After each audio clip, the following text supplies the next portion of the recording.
that I can't find one after so many attempts. And at this stage, I just want to give up. And today I'm trying to find an iconic Australian animal, the bandicoot. For such an iconic Australian animal, I've actually met no one who's ever seen one. So I'm trying to find one in the wild and see it in person. Now, the bandicoot is a small marsupial animal that can be found in Australia and Papua New Guinea. Now, they're found all throughout Australia, from Cape York right down to Tasmania and also Western Australia. Every mainland state or territory has at least one species of bandicoot. And it is recorded that there's over 20 different species of the bandicoots. And the bandicoot are known to be a small animal, with some of the smaller species, like the Shark Bay bandicoot, only growing up to 275 to 420 millimeters. And some of the bigger species, like the southern long-nosed bandicoot, growing up to 450 to 700 millimeters. They're known for their pointy snout, thin tail, and humped back. Oftenly, the bandicoot is mistaken for a rat because of their figure. And the bandicoot is a nocturnal animal that only comes out at night. And the habitats you can find bandicoots include grasslands, woodlands, and rainforests. And the bandicoot is a very protected animal in Australia. And there's a sad reason why, because it is estimated that over half of the species of bandicoots are extinct or threatened with extinction. So they're very hard to find. And I really don't like my odds at finding a bandicoot in the wild, and I thought I would never be able to see one, just because of their low numbers and being scattered all around the country. But that all changed when I learnt about the East Barron bandicoot. Now, this little guy can grow up to 340 to 460 millimeters, and their tail is about 70 to 110 millimeters. Their habitat includes grasslands and grassy woodlands. And in 1989, they went extinct, with only 150 being in the wild, and that was the end of them. Some of the reasons they went extinct was bushfires, deforestation, and stray cats. And it was believed they were extinct for many years, until someone found a group of them in a car wreckage in Hamilton. And when they found the group of bandicoots, they didn't know what they were, so they called the local sanctuary. And they took those bandicoots and started to breed them. And slowly from that, they started to breed the bandicoot, build up their numbers, and start to reintroduce them into the wild. And the numbers were going up. And in 2021, this bandicoot went from extinct to endangered. And this animal is the GOAT, from going from extinct to endangered, and especially nowadays when we're in the time of extinction. And now they're the only self-sustaining bandicoot population in Australia. Oh yeah, and if you want another reason why this bandicoot's so cool, well, Crash Bandicoot's based on this breed. And now it is estimated that there's over 1,500 of these bandicoots in the wild. Now, this bandicoot can be found in 6 main areas in Australia, all in the state of Victoria. And these areas are Mount Rothwell in the You-Yangs, Hamilton Community Parkland, Hamilton Woodlands, and there are also 2 islands, including Phillip Island and Churchill Island. And lucky enough, I live near some of these areas, so the hunt to find the bandicoot was on. And another challenge with finding the bandicoot isn't because of their low numbers, but because they're nocturnal. And this only means I get a certain amount of time to look for the animal. And the place I look the most is the You-Yangs Park, which is only open from 7 AM to 6 PM. And this is the time frame a nocturnal animal isn't going to be out, with the only times that I might see one is in the first and last hour of the day. With an animal so hard to find, why do I even want to find a bandicoot? Well, if you're between the ages of 6 to 40, you probably know who Crash Bandicoot is. Now, Crash Bandicoot is one of the most popular video game mascots of all time, with his first debut coming out in 1996 for the original PlayStation. And from there, there's been platformers to racing games.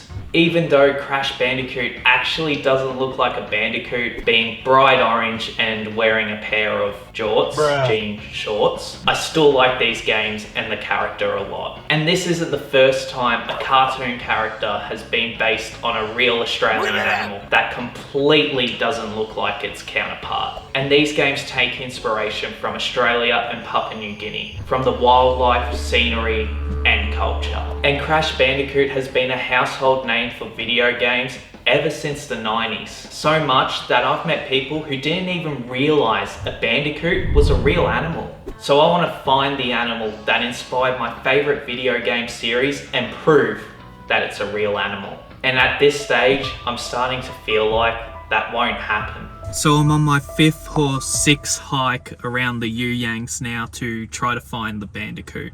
And at this stage, I'm starting to think I won't see one because I've just heard rumours of people seeing them without any real concrete evidence of them being here. But hey, wish me luck, and I'm feeling a little wishful today. And today, luck wasn't on my side, but I didn't let that stop me. Fun fact about the You Yang National Park is that it was built on a volcanic plate, so that means a lot of the rocks here actually hollow. So if you get a little rock and start tapping it, I'm not sure if the mic's picking it up, but it's actually hollow inside, which, believe it or not, most rocks aren't.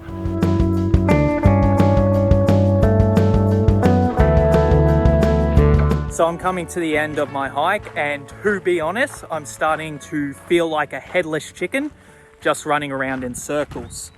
Because at the moment, how I'm trying to find the bandicoot is just following Facebook groups, word on the street from other hikers, and no luck. Also, the other thing is, I don't even know what a bandicoot nest looks like, so I can't set up my camera and just wait for them to come out because, well, I don't know what they look like. And look, I understand that a lot of people who see the bandicoots actually aren't going to tell where they exactly are, just for the safety of the bandicoots. Because in the You Yangs, you're actually allowed to walk your dog in here, and the last thing you want to hear is that the bandicoots got attacked. And look, I understand why I can't find one. They're very hard animals to find, they're nocturnal, and well, they're very endangered. But I am still frustrated that I can't find one after so many attempts. And at this stage, I just want to give up. And I did for a while, just having the thought in the back of my head, until I learned about one place. This is Mount Rothwell, which is right next to the You Yangs and also Victoria's largest predator-free ecosystem at 473 hectares. It is designed to keep predators out like foxes and stray cats. And in this predator-free ecosystem, a lot of animal conservation happens here. And here they have the most successful breeding program of the eastern quoll in Australia, which is presumed to be extinct on the mainland of Australia. And they have the most successful breeding program of the brush-tailed rock wallaby in Australia, and the biggest population of them in the world. So they have a lot of rare and endangered animals here, making sure they get a chance to live and survive. And if it wasn't for their work, a lot of these animals just wouldn't exist anymore. But there was one thing that stood out the most to me, and that was their Eastern Barren Bandicoot conservation, having approximately 80% of the bandicoot's population right here. And because of their work here, now the Eastern Barren Bandicoot is known as the only self-sustaining bandicoot species. Now I know for sure where they are. No rumours, no wild goose chase. But because it's private property, I can't get in. But once a month, they do a night tour around the property. So I booked my ticket and waited, because this is my last glimpse of hope of finding a bandicoot.